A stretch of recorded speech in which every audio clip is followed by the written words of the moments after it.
In today's video, I'm going to teach you how to issue a refund on Shopify. By the end, you'll know exactly where to click, what each option means, and how to avoid common mistakes so your customer gets their money back smoothly and your records stay accurate. Start by opening your Shopify admin dashboard. This is your store's control center. Before you dive in, it's a good idea to have your refund policy in mind and to confirm whether the item is being returned, exchanged, or simply refunded. Also remember that refunds go back to the original payment method, and the time it takes to appear depends on the payment provider, typically a few business days. From the left-hand navigation, click Orders. This is where you'll see every purchase that's come through your store. Use the search or filters to find the specific order.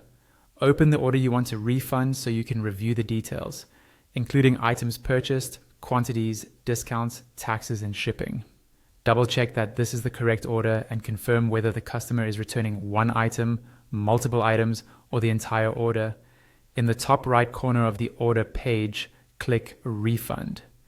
This opens the refund screen where Shopify does the math for you. Here you'll see each line item with a quantity set to 0 by default. Change the quantity from 0 to the number of units being returned or refunded. If it's a full refund, set the quantity to match what was originally purchased.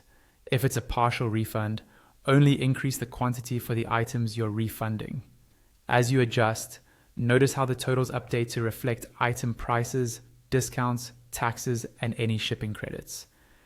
If the physical product is coming back into your inventory, make sure the restock option is enabled so your stock levels remain accurate.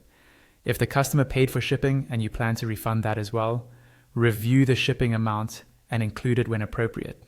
Transparent communication is key, so add a clear reason for the refund in the notes field, something concise and professional that explains what happened.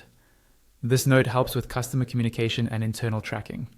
Before you finalize, review everything one last time: quantities, amounts, restocking, and the customer notification.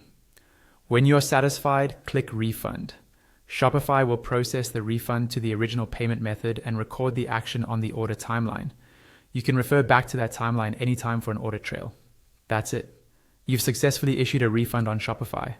Keep an eye on your email and the order timeline for status updates, and consider following up with the customer once the refund clears